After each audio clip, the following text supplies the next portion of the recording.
ละนอ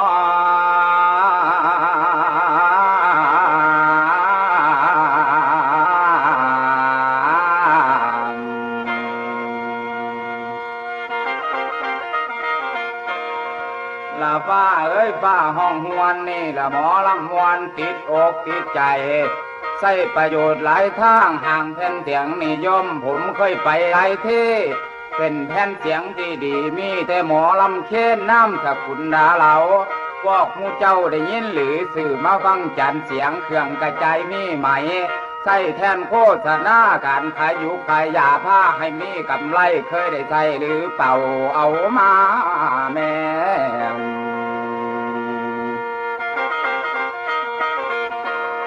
โอ้ย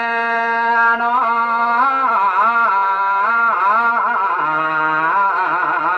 ละเอ้ยช่วยแล้วละแม่นว่าเด้อน้องพ่อพัดตะลือกำล้มเบิกใบสีหะมูนี่ข้อดุมแหกเฮามอนมวนจวดย้ำไก่นิรพันเข้าสู่พระองค์หูเหตุหอดหมอนใหม่แผ่นดินทานเข้าสินตักแกอานนท์เป็ดดีผลการรับบ่ท่านเคยหูดูลาเจ้าหวานนตนนอนคนที่เกิดเดือดร้อนข้าวหน้าต่อไปศาสนาลวงได้1,000เพราะเป็นเคาะตกมา2,200ตกมา2,000ทำกับหุ้นแห้งกาตกมา2,000หาเต็มที่ละพ่อใหญ่ไปสิตกจากฟ้ามาใหม่แผ่นดินดินที่กับเกิดตีนปองเปลวไฟ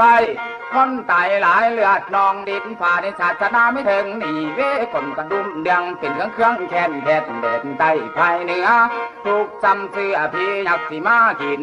จับได้ยินทำนายแห่งพระองค์วางใบคนที่ตายเข้านับหลายพันหลายหมื่น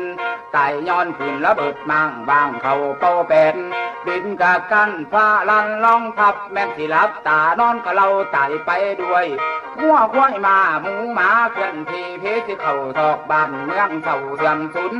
อยากอยู่พนทั้งเทตะวันตกก็มันสิยอมย่างยกย่างมากินบ้านจังมากันไทยเขาสินทำกำไฟ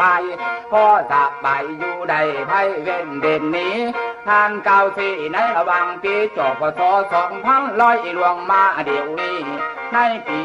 2,500เป็นไปแล้วไม่ลงไฟตกจากฟ้าจับไว้ยาลงหงลงก้อนนั่นมันเบิ่นแต่เงาอยู่พวง